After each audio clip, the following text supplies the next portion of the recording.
Our boss Mr. Dennis. Tuna nguvu igana kaudo, salimianeni hivyo timu yetu. Simameni. Huyu anaitwa Modia Samuel kutoka kwa ofisi yetu. Huyu anaitwa Yvonne Wamushi, Chief of Staff ofisi yetu. Huyu kijana wa picha anaitwa Justus kutoka ofisi yetu as well. Na mrembo wako hapa anaitwa Frida kutoka ofisi. Now leta niwaletee wakili wa president awasalimie na dakika moja, halafu waite mkosi. Wakili wa president.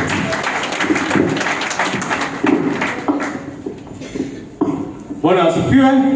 Mwathani agoshwo. Ngai ni mwega na hindi ciothe.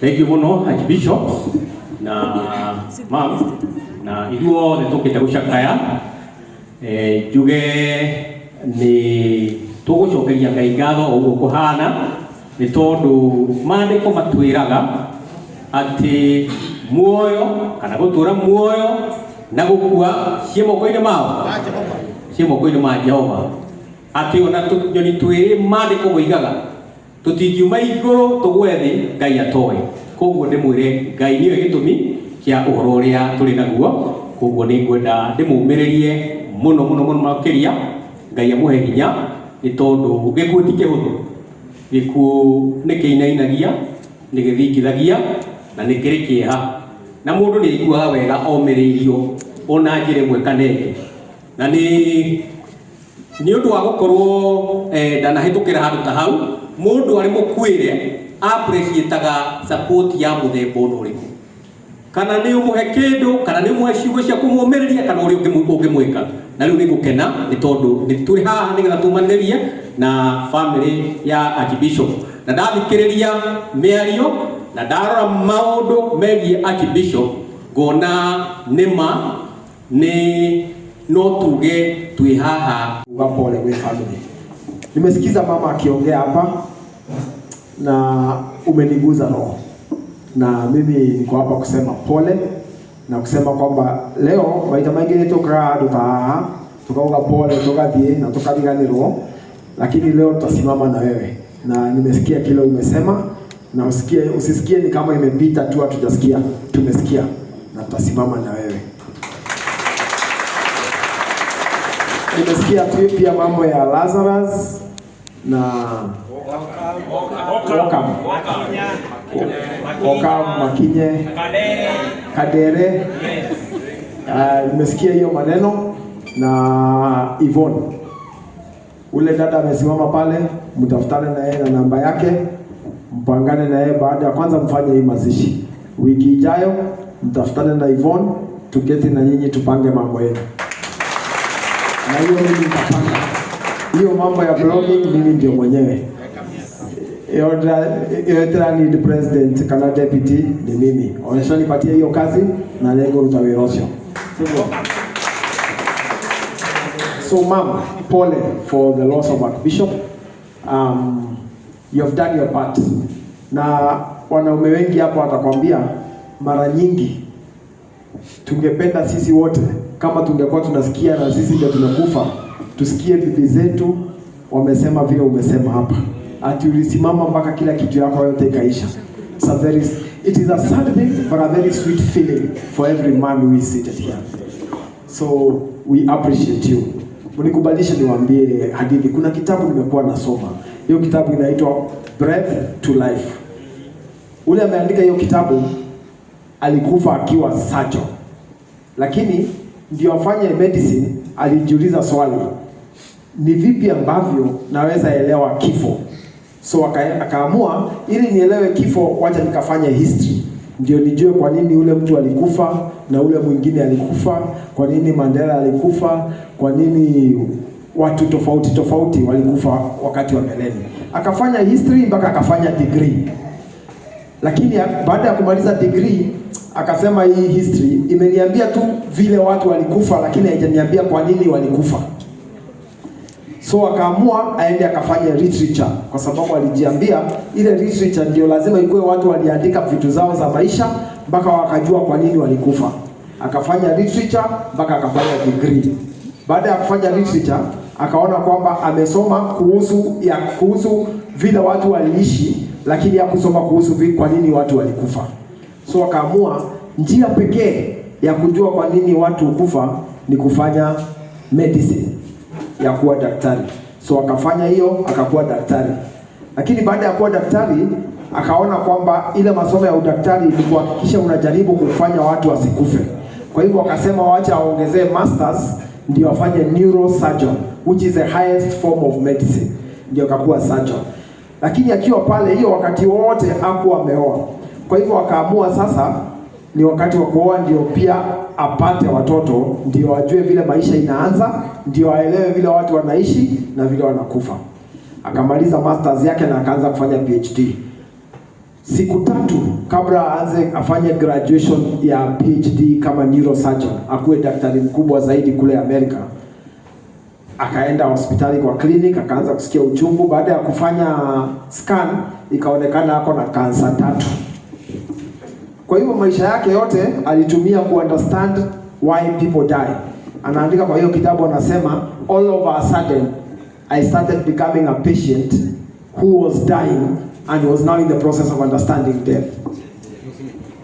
But he said something significant kwa hiyo kitabu ambayo ndio nataka mkumbuke. Kasema even if I am dying, I will not die now until I die. For now I will live. Mara nyingi sisi wote tunajua tutakufa, lakini usiishi maisha yako ukijua utakufa. Ishi maisha yako kama maisha. Na ndio maana nimefurahi wakati mhubiri amesema sisi kama kanisa ya Korino hatuogopi moto, tutekeraga mwaki. Tiguo, nilikuwa na Peter leo na watu kadhaa. Kuna watu ambao wanaonesha moto, wameenda kwa kanisa ya Peter, wameiba sound ati kwa sababu mlikuwa State House. Wameenda wanawasimamisha watu wengine wenyu, mmenipigia simu wakiwauliza iko wapi pesa ya State House na kwa nini mna support huyo jamaa. Muambie amuogopi moto. Na sio mimi nimesema, si ni Bishop wenyewe amesema kwamba kanisa wa Korino haiogopi moto. Waambie wawashe hiyo moto mara 7. Ile wamewasha ni kidogo. Waambie waongezee ikwe mara 7 na muogopi hiyo moto. Mimi nimekuwa hapo. Nyinyi mnajua. Nimekuwa hapo, wamenishika, wamenipeleka hata karibu waniue, nikakaa hospitali miaka 4, lakini ukiwa na msimamo, na msimamo wako ni thabiti, na unajua huo msimamo ni wa ukweli, hakuna kitu inaweza kutingisha na mambo yako itakuwa sawa. Huyu ndugu yangu Karango amesukumwa, lakini muangalie hapa siku chache zijazo. Huyu atakuwa testimony ya kwamba ukisimama na jambo yako lazima utafaidika. Na sio Karango peke yake, hata nyinyi wote msimame na msimame imara. Na mimi sisemi kwamba muanze chorus huko nje. Mimi naomba maombi yenu.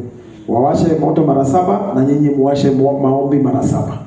Na hiyo ndio mambo ya Shadrach na Abednego. Na sasa Bishop amesema hiyo mambo yote. Mimi tunarudia ile mahubiri imefanyika hapa. Sio?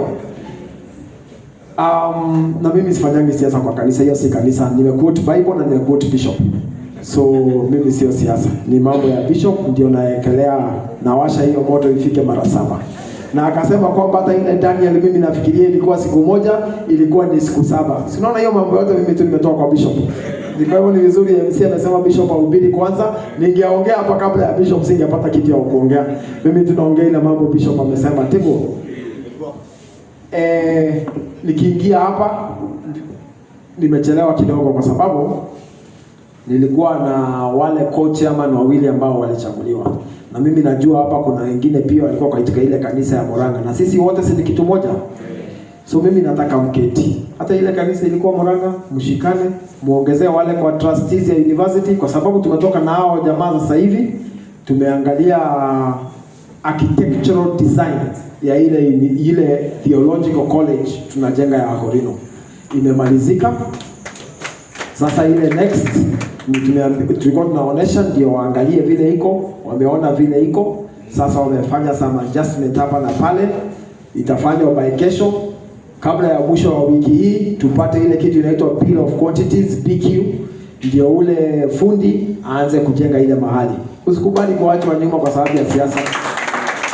Niliambia watu kanisa ya Catholic na kanisa ya Anglican ambayo ndio mimi niko, The reason why those churches have survived over the years ni kwa sababu wako na mahali. Vatican, ukienda Rome, iko mahali inaitwa Vatican pale Pope anaishi. Na ni city na wanaokota tax.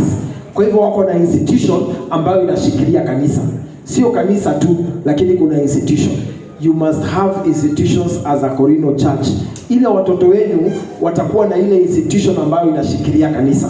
Isikuwe tu ni zile ndoto ama prophets ama mahubiri mazuri kama yale ya bishop, ikuwe pia kuna zile mashule na institutions zimeshikilia kanisa. Kwa hivyo mimi nawaomba mshikiliane, tuendelee na hilo jambo. Pia najua wale watu wa SACCOS walikutana last week State House na wameanza hiyo process ya SACCOS katika the 12 counties. Na hii wiki watakuja kwa hizo 12 counties ndio muanze kukubaliana vile ile pesa ambayo rais alipromise kwa kila sako itaingia, ndio watu waweze kukua na tuweze kukua pamoja, sio? Sasa mama, kwanza wacha nianze na wewe, kuja tafadhali. Naomba Morigo nipigie Brian. Mimi wacha nianze na mama. Unajua wanasema kwamba si pia Biblia inatuambia kwanza tu deal na wale wako hai, ndio wapate nguvu ya kuzingiza wa brother, na pia yeye kwanza akue sawa, sio? Bwana Brian. Hello sir. Uko salama? Mimi sina maneno, labda wewe. Mimi niko sawa. Sasa mimi niko na Mama Ruth hapa, si ni Ruth? Niko na Mama Ruth hapa. Yes. Sasa ile kampuni yako unajua maisha iko namna hiyo, mimi nataka kazi. Na usiniulize hiyo kazi ni ya nini, mimi tunataka kazi. Na ubaya saa hizi kazi zimeisha, zile zilikuwa tulipeana zote.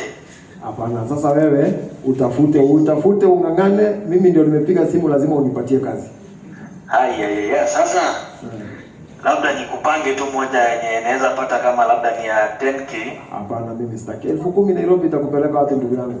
Sasa safari hata mimi mwenyewe tu niende tu nikae chini. Wewe nitafutie kazi ya 30,000. 30 ni ngumu sana. Fanya hivi, juni wewe wacha nifanye 20. Hiyo naweza jaribu nipate. Alafu ni kwa sababu unasema mambo ya Nairobi ni ngumu, nikifanya 20 aweze work from home. Haya, wacha mimi nitakuongezea 5. Ikue 5 hasa kutoka kwa mshahara yangu, wewe kwa kampuni yako, wewe nipatie contract ya 1 ya kwanza, ndio kwa 1 ya mimi ni negotiate kitu kingine kubwa kuliko hiyo. Ni sawa, hiyo ni sawa, itawezekana. Sasa hiyo barua nipate lini? Barua utaipata asubuhi. Barua utapata asubuhi. So huyu kijana anaitwa Morigo, umtumie hiyo barua ndio apangane na huyo Mama Ruth. So sawa. Nini inatakana kutumia nini na nini? So nitumie majina na hiyo ID number alafu na phone number.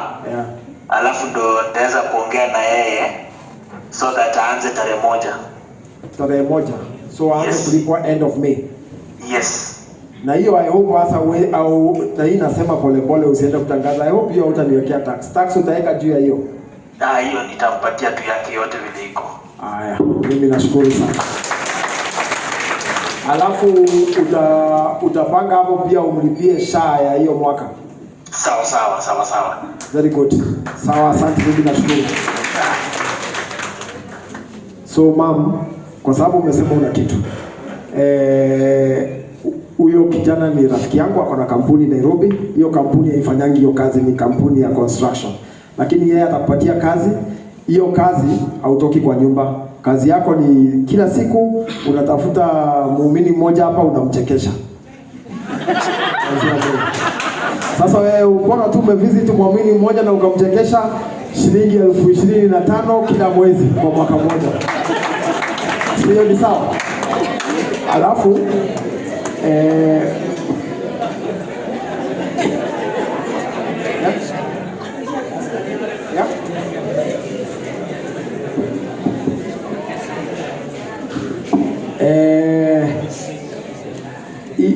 hiyo kuna mtoto pia hapo anaingia grade 10. Hiyo utapangana na huyu Karango, alafu tutaona vile tutasaidiana, sio? Rafiki yetu anaitwa Kimani Ishumwa. Nimemwambia hii story wakati nimesikia, nikamwambia ile pesa ulikuwa utumane kwa mazishi, wacha tupatie huyu mama ndio kwanza apeleke huyu mtoto shule. So Kimani Ishumwa shilingi 1,100. hiyo na treasurer msiitishe hiyo pesa. Hiyo ni pesa yake, ndio pale ameachwa aweze kutengeneza pale nyumbani, na akingojea mwezi ishe, si ndio? Ndio aweze kupata kitu. Kwanza apate shilingi 1,100, si ndio? Sawa mama, mimi nashukuru sana. Safi. Sasa nipate treasurer ama committee chairman ama we have Deputy President Kithure Kindiki, shilingi 1,500.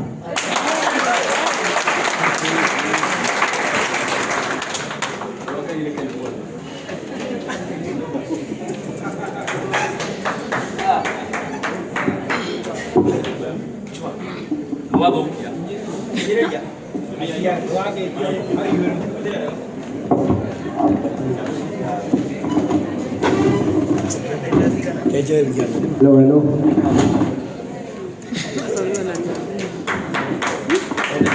Siapa yang kita tahu? Doa kai ni kan? Ni kan? Ila bodoh ni kan? Doa kai ni ki? Atre ni ki? Doa kai ni ki? Mau ni bayi kan? Doa kai ni ki? Wow. Andu agai nere kiki. Kumba kwe professor, our deputy president, Kithure Kindiki. Wapi makofi, wapi makofi, wapi makofi. Asante.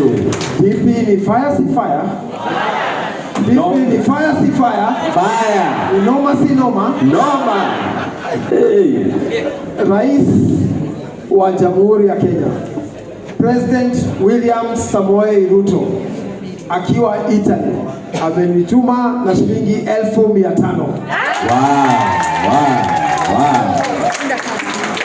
Adoka ito tukiona neti. Ndo msia huku.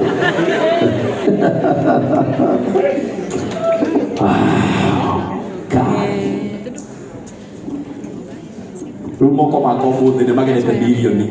Ona ni no hoere president ya tore tondu ri. Ni atumanyite bilioni gitu tiguo. Andu a Ngai ni igima. Andu a Ngai ni ringi. Ayai. Ciana cia Ngai rere ni ringi. Maundu maigana. Andu a Ngai ni ringi. Riu ndi ndona kwina andu mambia kurakara. Wa muri akenu. Andu megikoro we. Andu a Ngai ni ringi. Icio ni ngiri magana maigana. Wapi makofi, wapi makofi, wapi makofi ya our president William Samoei Ruto, wapi kelele. Rais ni fire si fire. Rais ni fire si fire.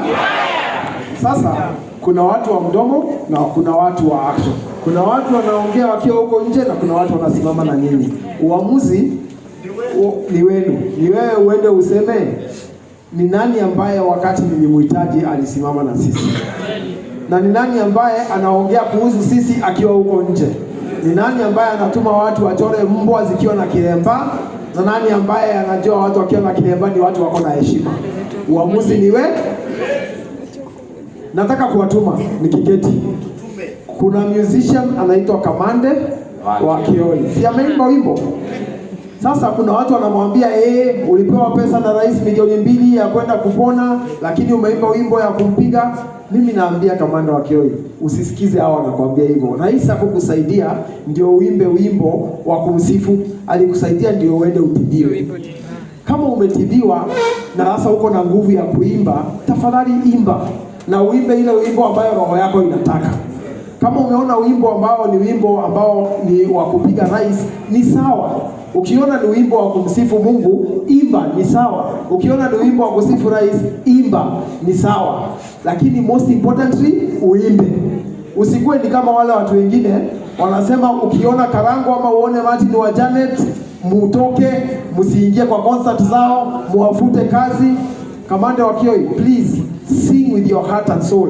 Na ukipata shida tena, nitafute mimi, uko na namba yangu, tafuta Morigo, uko na namba yake, tutakusaidia. Because our assistance is not based on who you support. It is based on the principle that we need to assist you.